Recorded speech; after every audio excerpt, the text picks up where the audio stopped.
Ito po ang pinakabagong Honda XR150L. Wow, napaka-astig, no? Pang off-road itong motorcycle na to. Ito pong kanyang headlight is bulb type yung kanyang ginagamit para sa kanyang high beam and low beam. Ito pong kanyang visor is connected na po dito po sa kanyang headlight cover. May nakalagay naman po rito na Honda decal in white color. At naka-pop up naman po located dito sa bandang ibaba na ang lalaki nito pong kanyang mga bulb type na turn signals. At napakalapad at napakahaba po nito pong kanyang glossy black na front fender. At gumagamit naman po ito ng traditional telescopic fork na black color para po dito sa kanyang front suspension. Mayroon na din po siya ritong rubber boots protection para hindi po mapasukan ng dumi ito pong kanyang front suspension. At gumagamit po pala ito ng single rotor disc brake with 2-pot caliper na black color. Nissin brand po yung kanyang tatak. At ito po ay naka-spokes rim set. Chrome color yung kanyang spokes at yung kanyang rim.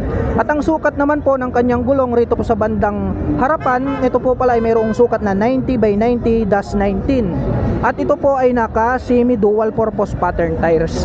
Mapunta naman po tayo rito po sa kanyang meter panel display. Gumagamit na po pala ito ng fully digital meter panel display. May mga lights indicator naman po dito po sa bandang itaas gaya po ng kanyang turn signals, high beam, low beam at ang kanyang neutral. May 2 button selector naman po siya rito sa bandang gilid. At gumagamit naman po ito ng mechanical key para po sa kanyang ignition. Glossy black naman po ang kulay nito pong kanyang handlebar. At pagdating naman po rito po sa kanyang mga button selectors dito sa kaliwa, nandirito po yung kanyang high beam and low beam, turn signal selector at ang kanyang horn. Habang dito naman po sa kabila, ang makikita lang po natin dito is ito pong kanyang electric starter. Black color naman po itong kanyang handle grip, ganun din po yung kulay nitong kanyang clutch. At bilog po pala yung pagkakadesenyo, yung shape nito pong kanyang stock na side mirror. Yung iba dahon type, pero ito pang classic. Ito pong kanyang stock na side mirrors. Mapunta naman po tayo rito po sa kanyang fuel tank. Glossy black po ito. At nagkaroon po siya rito ng extension cover na napakatulis. May makikita tayo rito na XR white color na decal. Nagkaroon ng lining dito na decal na red, and then 150L yung kanyang model name.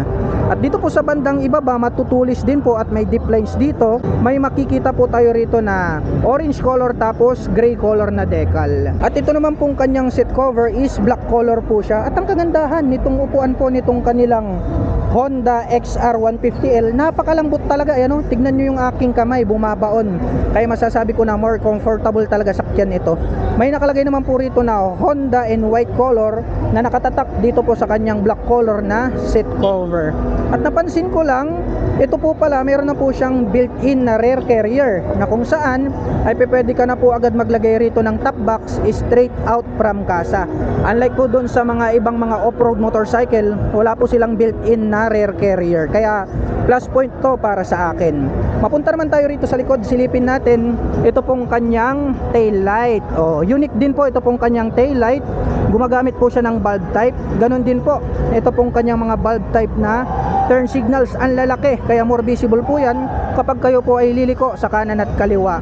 Unique din po ng pagkaka-design nito pong kanyang plate light and then ito pong kanyang rear fender, ang kanyang nagsisilbing plate holder. At sa bandang ibaba mayroon po ditong additional na light reflector. Silipin nga natin ito pong kanyang stock pipe. Black color po siya, ganun din po yung kanyang head protection guard.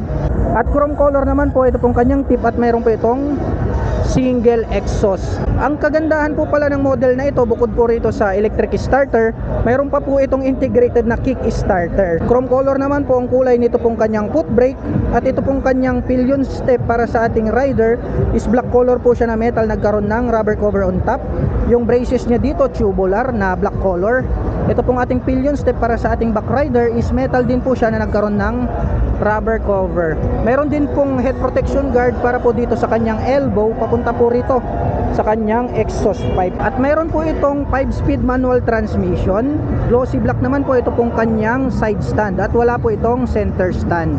At gumagamit naman po ito ng tubular na square type para po rito sa kanyang swing arm. At naka-drum brake naman po ang kanyang preno. no, dito sa likuran. At may sukat naman po ang kanyang gulong dito sa likod na 110/90/17. At gumagamit naman po ito ng monoshock absorber para po dito sa kanyang rear suspension. At mayroon naman po rito additional na susian sa bandang gitna. At pag-usapan naman po natin ang kanyang engine specifications. Ang pinakabagong Honda XR ay mayroon po itong 149 cubic centimeter engine displacement to be exact. Naka single cylinder, single overhead cam, 4-stroke with 2 valve. At nakakapag-provide naman po ito ng maximum power na 8.72 kW at 8,000 RPM. Habang nakakapagbigay naman po ito ng maximum torque na 12.1 Nm at 6,000 RPM. At ang presyo po ng pinakabagong Honda XR 150L ay nagkakahalaga po ito ng 97,900 pesos.